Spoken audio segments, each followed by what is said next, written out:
Bom dia a todas, bom dia a todos. Muito obrigado pelo convite. Queria agradecer à organização do evento pelo convite feito à Transparência Internacional. Apenas a sinalização, apenas o convite para uma organização não governamental, uma organização da sociedade civil para tratar deste tema, eu acho que já é um sinal bastante positivo dessa visão que a categoria, que a classe, que esse setor pretende emprestar ao debate público. Portanto, parabenizo e agradeço o convite. Bom, deixa eu explicar rapidamente o que é a transparência internacional. E aí eu gostaria até de pegar uma carona na fala do embaixador. É uma honra e uma enorme responsabilidade falar depois dessa verdadeira aula que o embaixador nos deu. Eu vou pegar emprestado alguns temas, algumas palavras-chave que ele usou, que eu achei muito interessantes. Bom, deixa eu falar da transparência internacional e já vou encaixar essas palavras-chave, vocês vão entender do que se trata. A Transparência Internacional é a principal organização de pesquisa e combate à corrupção no mundo. Ela foi fundada no começo dos anos 90 por 3 ex-diretores do Banco Mundial, que trabalhavam na ajuda ao desenvolvimento, principalmente na África, e perceberam, ao longo de sua trajetória profissional, que a corrupção era um dos principais problemas, um dos principais entraves ao desenvolvimento. E aí, depois que se aposentaram, acharam que era importante tratar desse tema de maneira aberta, de maneira clara, numa agenda global nessa discussão. E aí eu já vou encaixar uma palavra que o embaixador mencionou, que é a palavra tabu. Eu já vi uma palestra de um dos fundadores da Transparência Internacional e ele contou que, quando ele trabalhava no Banco Mundial e precisava passar os informes, os reports para Washington, ele não podia usar a palavra corruption. Ele tinha que usar the C word. Porque esse tema era um tabu. Esse tema era um verdadeiro tabu até os anos 80. A gente não está falando de muito tempo atrás. Isso não se discutia no âmbito global, isso não discutia a sério, isso não era uma discussão que se colocava globalmente. E a partir daí que foi a motivação para a criação da Transparência Internacional, que começou a criar o Índice de Percepção de Corrupção, que eu acho que todos os senhores e senhoras conhecem. Todos os anos nós soltamos o IPC, e é o principal indicador até hoje de corrupção e integridade nos países e orienta, inclusive, decisões de investimento de grandes empresas em alguns países.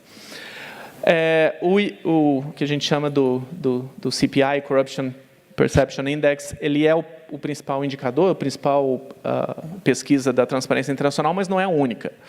A TI trabalha com várias pesquisas de opinião, vários indicadores, várias métricas, para fazer um diagnóstico do problema da corrupção globalmente e procura sempre trabalhar de maneira sistêmica para atacar esses problemas. Hoje nós temos, dos anos 90 para cá, nós criamos uma Convenção Interamericana contra a Corrupção, uma Convenção da ONU contra a Corrupção. O embaixador mencionou a OCDE. Existe uma convenção da OCDE contra suborno, que é uma das mais referenciadas e respeitadas no mundo. E todas essas convenções tiveram participação da Transparência Internacional. Nós acreditamos que é importante atuar de maneira sistêmica, promovendo uma compreensão melhor do fenômeno da corrupção e do seu combate. Bom, um breve preâmbulo só para situar os senhores e as senhoras e como que a gente trabalha, mas o tema da minha palestra é o Brasil. Eu vou, mais uma vez, pegar uma carona no depoimento, na palestra do embaixador. Ele comentou bastante sobre desafios, sobre estratégia, pensamento estratégico, sobre o papel do Brasil e sobre as possibilidades de refundação do Estado, de reforma do Estado, e eu vou orientar minha fala a partir desses parâmetros. Em primeiro lugar, antes de falar do combate à corrupção, eu queria falar sobre corrupção. Provavelmente, por nossa origem católica, muitas vezes a discussão sobre corrupção no Brasil ela é orientada pela questão moralista, Sempre se fala da cultura, tem essa história aí do jeitinho. Existe um pouco essa coisa da culpa, da moral e da ética. Agora, o fenômeno da corrupção é um fenômeno muito mais complexo e as relações entre setor público e setor privado são muito mais proeminentes do que qualquer questão pessoal, cultural, ou moralista, ou ética. Evidentemente que, no último minuto, as ações dependem de uma decisão individual, muitas vezes, é verdade. Agora, o sistema de conjuntos de incentivos, o arcabouço legal e institucional, tudo isso é muito mais relevante para ocorrer ou não um ato de corrupção do que uma decisão pessoal ou individual. Existem pesquisas que demonstram que, em todas as sociedades do mundo, nós temos, basicamente, 10 a 20% da população que é extremamente íntegra, 10 a 20% da população que não segue as regras, são pessoas desonestas que não veem o valor social da integridade, e você tem 60%, 70%, 80% da população que é uma população que observa o jogo e joga segundo as regras que estão postas. Isto é, se as regras estiverem construindo um sistema de incentivos a favor da integridade, a favor das relações adequadas e transparentes, o sistema todo vai nesse sentido. Se as regras forem incentivos para a corrupção, para você burlar as normas e as regras, a sociedade inteira vai nesse sentido. Portanto, o que é mais importante na discussão da corrupção são as regras e os sistemas de incentivo. Nesse sentido, eu queria, voltando a situar o debate nos desafios postos, e achei interessante também que o debate colocado aqui é da indústria 4.0, da revolução digital. Eu acho que, fazendo um paralelo com essas duas questões, isto é, com sistemas de incentivos, com regras, por um lado, e, por outro, com o momento que a gente vive da revolução digital, da indústria 4.0, eu acho que é importante a gente situar, observar o fenômeno da corrupção nessa interface. O que eu quero dizer com isso? A partir da revolução tecnológica, a partir do fim das ditaduras, existe hoje em dia uma enorme circulação de informações na sociedade.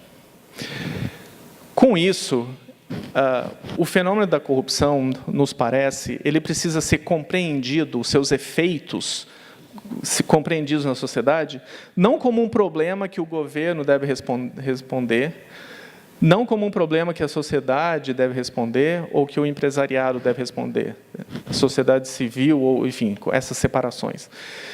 Isso é um fenômeno que afeta todo mundo de diversas maneiras. O setor privado está sofrendo as operações aí de combate à corrupção nos últimos anos do Brasil. Várias empresas, vários setores sofreram os efeitos disso e continuam sofrendo. Hoje nós vemos ainda grandes empresas, grandes conglomerados brasileiros, que estão com dificuldade de se posicionar, de se manter, de manter a sua carteira, a sua atividade, dado o dano reputacional que ocasionou todas essas operações. Portanto, a mirada apenas no fenômeno da corrupção, olhando os valores monetários envolvidos, ou a multa que se tem que pagar, isso eu acho que é um erro estratégico. Eu acho que é nesse ponto que eu gostaria de chegar nessa discussão com os senhores e as senhoras hoje. Evidentemente que as empresas calculam todos os riscos, muitas vezes embutem os valores nas suas transações com o Estado, com órgãos reguladores, nesse meio de incentivos perversos, que eu estava dizendo. Nós sabemos disso, somos todos adultos aqui. Agora, uma variável que muitas vezes o setor privado e muitos do setor público não enxergam são essas variáveis intangíveis. A questão da reputação, a questão da imagem, isso é algo que precisa ser levado em consideração em todas as ações dessa relação entre setor privado e setor público. E os senhores sabem, o setor privado a todo momento está se relacionando com o setor público. Agora, eu chamo a atenção para isso, para dizer também que eu acho que a gente vive num momento, e mais uma vez tomando emprestado uma passagem da fala do embaixador, nós estamos no momento de passar o Brasil a limpo, de encarar o problema de frente e sem tabu, e sabendo que a gente está passando por um momento transformador. Portanto, eu acredito que, ao mesmo tempo em que existe, e aí é um pouco aquele clichê que a crise é a oportunidade, mas, de fato, se a gente está vendo as instituições com muitas dificuldades, com muitos questionamentos, a gente tem uma eleição aí pela frente, a gente tem uma enorme oportunidade de refundar esse país em novas bases. Agora, isso vai depender, evidentemente, de cada um de nós, de cada pessoa física, cada pessoa jurídica que está aqui no Brasil. Enfim, como o embaixador falou, existe uma atmosfera de desânimo, de pessimismo. Agora, o Brasil é a 10ª maior economia do mundo. Basta que saiamos de nossas bolhas para conhecermos. O embaixador comentou aqui, talvez a primeira das reformas necessárias é a reforma tributária. Ontem mesmo, eu estava no evento da Unafisco, que é da Associação dos Auditores Fiscais. Ali eu vi apresentações interessantíssimas, de propostas concretas, propostas viáveis, que estão colocadas na mesa. E aí, como o embaixador comentou, falta vontade política. Eu tive um professor de ciência política que me dizia o seguinte: vontade política não existe. Assim, não nasce do chão. Vontade política se constrói. Então, você oferece para a classe política uma oportunidade de uma indicação, dizendo, olha, se vocês forem para este caminho, vocês terão lucros eleitorais, reputacionais, poder. Portanto, a sociedade, o setor privado, a sociedade civil organizada, precisa oferecer essas alternativas e construir a vontade política na classe política. Não adianta a gente esperar que essa refundação do Estado vá se dar pela classe política, ainda mais para essa classe política desacreditada. E aí eu queria fazer novamente o link com corrupção, questões sociais, questões políticas. A gente sempre clama por reformas, o embaixador comentou isso algumas vezes, a necessidade de reformas, falou de uma reforma trabalhista que foi iniciada, mas esse governo não tem nenhuma credibilidade. Ele tem o apoio de menos de 5% da população, não tem nenhuma legitimidade. E isso se reflete, inclusive, no plano internacional. Quando o embaixador se queixa de que o Brasil não tem voz lá fora, de que o Brasil deixou de ser um ator político relevante, isso se deve principalmente a essa questão. A organização para a qual trabalho está presente em mais de 100 países, a gente faz vários encontros e reuniões fora do Brasil, e o que a gente vê ali é uma perplexidade quando a gente encontra colegas de outros países. Quer dizer, como é que um país desta dimensão, dessa força, foi se encalacrar dessa maneira, né? Então, hoje em dia, o vice-presidente dos Estados Unidos faz um tour pela América do Sul e nem vem ao Brasil. Quer dizer, o Brasil passou a ser uma situação... E isso se deu por quê? Isso se deu pelo fenômeno da corrupção. Isso desmoronou todo o sistema político. Portanto, esse é um tema que precisa ser tratado sem tabu. Esse é o ponto que eu gostaria de chegar, que a corrupção ela tem implicações diretas no tecido social, implicações diretas no campo político, e é o campo político e é o campo social que vai dar a força, a legitimidade para as reformas que o país tanto quer. Portanto, enfrentar de maneira clara, sem tabu, esse fenômeno é o desafio que se impõe ao Brasil. Portanto, conhecê-lo um pouco mais a fundo, conhecer o fenômeno da corrupção, as suas implicações, as suas consequências, seus efeitos no setor público, no setor privado, eu acho que é um passo importante, um diagnóstico, né? O embaixador comentou em uma passagem, não, os diagnósticos nós já temos. Eu acho que ele estava se referindo às questões mercadológicas, né, econômicas. O diagnóstico sobre a corrupção nós não temos. O debate brasileiro é muito empobrecido nessa parte da corrupção. Como eu disse no início, muitas vezes recai em questões aí de cultura, de moralismo, e não é isso. Se trata de um fenômeno muito mais complexo, que precisa ser compreendido e, a partir desse diagnóstico, dar remédios, oferecer remédios e soluções bastante claras. Bom, eu vou passar para a segunda parte da minha fala, que é com relação ao combate à corrupção.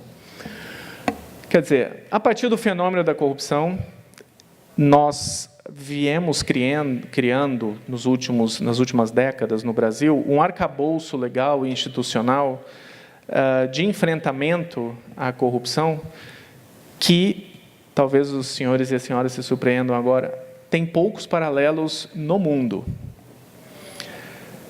Eu comentava do que a gente ouve em outros países a respeito da perplexidade sobre o cenário brasileiro. Agora, no microcosmos que eu habito, né, das entidades e organizações que trabalham com esse tema de integridade, transparência e corrupção, existe uma perplexidade pela situação política, mas existe uma certa inveja, pasmem os senhores, certo ciúme do arcabouço institucional e legal que o Brasil criou no enfrentamento à corrupção.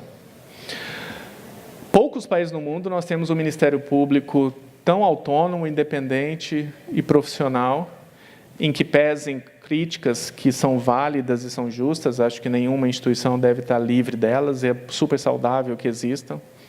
Agora, a autonomia para tomar as decisões, fazer as investigações, isso é algo pouco visto. Em poucos países no mundo existem informações e transparência disponível sobre, por exemplo, o financiamento da política. Uma decisão recente, vocês todos sabem aqui, proibiu o financiamento privado, né, de campanhas políticas. Agora, essa decisão se deu, claro, como consequência das operações de combate à corrupção, mas, em grande parte, pela transparência que se tinha desses dados. Isso é algo que tem pouquíssimos paralelos no mundo. Essas informações não são tão transparentes assim. Nós temos, portanto, arcabouço legal, arcabouço institucional, que permite um combate razoavelmente adequado em nível federal, nos estados e municípios a situação é bem outra, em nível federal, para combater a corrupção. Agora, a gente criou uma situação no Brasil, dado esse cenário, quer dizer, corrupção endêmica, corrupção sistêmica e um arcabouço relativamente adequado de combate à corrupção. O choque dessas duas situações deu nessa situação de descrédito com a democracia, descrédito com a política, que está tomando conta da sociedade brasileira. E esse eu acho que é o grande risco que nós deveríamos pensar e levar em conta nessas eleições. Quando uma junta médica descobre um problema grave num corpo e expõe, não dá para não expor, você precisa expor para os familiares, para os amigos, que aquele corpo está doente, que precisa fazer algo, senão ele vai morrer.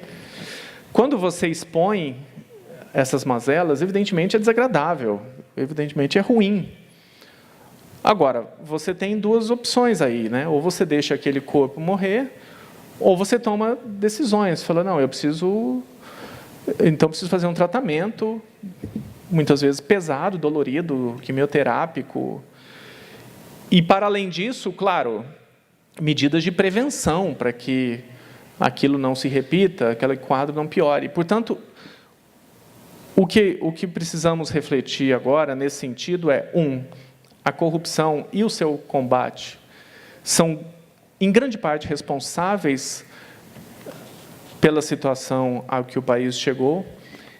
E 2, apenas resolvendo essa questão de maneira sem tabu, de maneira clara, é que nós vamos criar condições políticas e sociais para que as reformas para refundar o Estado brasileiro, né, reformas tão necessárias, aconteçam.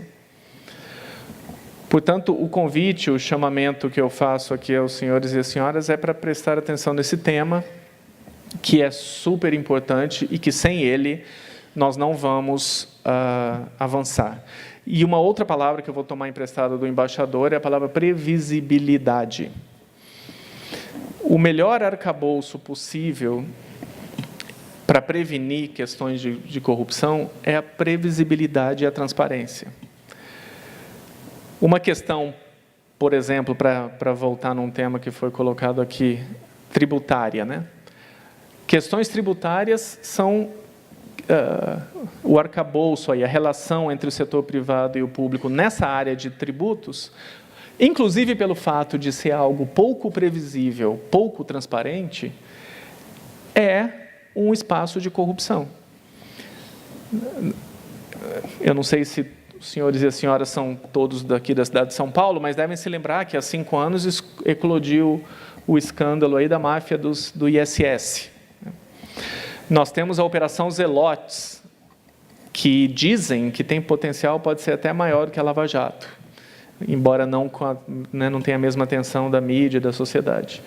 Quer dizer, eu estou trazendo esse ponto para mencionar que a gente precisa ter clareza a respeito dos desafios colocados com relação à corrupção, e quando se constroem sugestões e diagnósticos e a seguir sugestões de remédio para esse problema, precisa levar em conta que o objetivo final desse combate não é colocar um ou outro na cadeia. Evidentemente que as sanções, a impunidade também funciona naquele grande sistema de incentivos que eu estava mencionando. É uma das pernas, sim, mas não é só isso.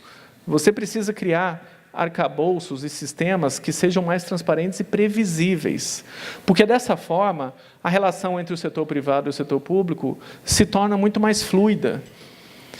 E eu imagino que é o que a enorme maioria do empresariado, a enorme maioria do que os senhores e as senhoras que estão aqui pretendem.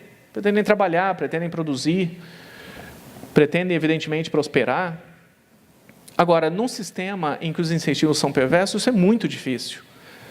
Daí a nossa responsabilidade de criar um sistema onde exista transparência e previsibilidade. Portanto, você sabe qual é a tarifa, qual é a taxa, qual é o imposto você vai pagar. Você sabe qual é o trâmite para você conseguir aquela e aquela licença. Você sabe que existe uma transparência, uma previsibilidade, uma impessoalidade. É assim que o Estado deveria funcionar. E nos parece que o setor privado é super relevante no sentido de construir essas propostas e apoiar essas propostas. Para finalizar a minha fala, eu queria apresentar para os senhores esta publicação, não sei se dá para ver daí, são as novas medidas contra a corrupção. Isso é um trabalho de 1 ano e meio, realizado pela Transparência Internacional, em parceria com a Fundação Getúlio Vargas. Aqui estão 70 medidas contra a corrupção, 70 propostas, divididas em 12 blocos, que perfazem uma agenda para o país, uma agenda para a classe política que, de fato, quiser enfrentar o fenômeno da corrupção da forma como eu mencionei aqui, que nos parece a mais adequada. Quer dizer, uma forma sistêmica. A corrupção é um fenômeno multifacetado, um fenômeno complexo, portanto, a resposta a esse fenômeno também não dá para ser simples. Muitas vezes, nos debates políticos, a resposta é assim, precisamos fazer uma reforma política. Não, isso não vai resolver o problema da corrupção. Nós precisamos de uma reforma legal, institucional, em várias frentes. Aqui nós temos 70 propostas construídas por 200 especialistas, num processo de consulta e revisão feito nos últimos meses, e eu convido os senhoras e senhores a conhecerem. A partir desse hall de propostas, nós criamos uma campanha na internet que se chama Unidos contra a Corrupção. O site é unidoscontracorrupção.org.br e no começo do mês que vem, em setembro, nós vamos apresentar para toda a sociedade a lista dos candidatos ao Congresso Nacional que se comprometem com essa agenda. E isso é uma agenda que nos parece bastante adequada, que representa várias visões e formações. Aqui tem o aporte de associações do setor privado, de funcionários do setor público, de acadêmicos, de especialistas. Portanto, a gente ficou bastante satisfeito com o resultado, com a entrega e com o engajamento. E é uma resposta positiva, né? Acho que a gente precisa também localizar, como eu vinha dizendo, os espaços onde existem propostas, existe conhecimento no Brasil, para a gente promover, de fato, né, uma refundação desse país. Estou à disposição, agradeço mais uma vez o convite e parabenizo o evento. Obrigada, Fabiano.